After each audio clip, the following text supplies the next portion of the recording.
খুব চমৎকার একটা প্রশ্ন। পাপ তো সবারই আছে, তো পাপ থাকার পরেও সোজা জান্নাতে চলে যাওয়ার উপায় কি? এটার উপায় হলো অটো পাস।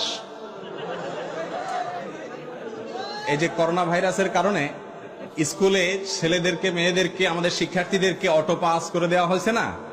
তো আল্লাহ যদি এরকম অটো পাস টাস করে দেয় তাহলে একটা সুযোগ পাওয়া যেতে পারে। কিন্তু ভাইরা আমার, আল্লাহর কাছ থেকে অটো পাসের জন্য মৌলিকভাবে দুটি শর্ত। এক, শিরক মুক্ত ঈমান থাকতে হবে। যদি ঈমানের মধ্যে শিরক থাকে তাহলে সেক্ষেত্রে কোনো অবস্থাতে অটো পাসের কোনো সুযোগ নাই।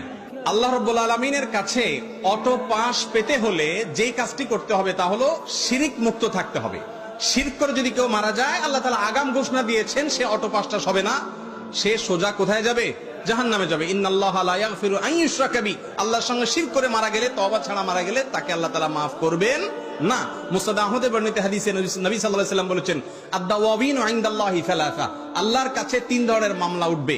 তার ভিতরে এক ধরনের মামলা হলো শিরক সংশ্লিষ্ট মামলা। এটা জামিনের অযোগ্য, ক্ষমার অযোগ্য, সরাসরি জাহান্নাম। এজন্য শিরক থেকে বেঁচে থাকার জন্য চেষ্টা করতে হবে। এক।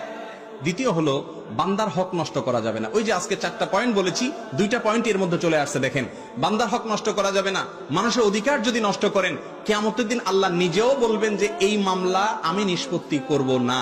যার অধিকার নষ্ট করেছো তার কাছে এই মামলার ইখতিয়ার, তিনি চাইলে মাফ করবেন। আর কিয়ামতে কেউ কাউকে মাফ করবে না।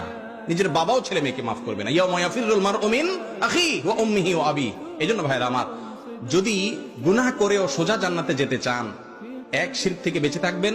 2, মানুষের হক নষ্ট করবেন না। আর 3, সর্বক্ষণ তওবাকে নবায়ন করবেন।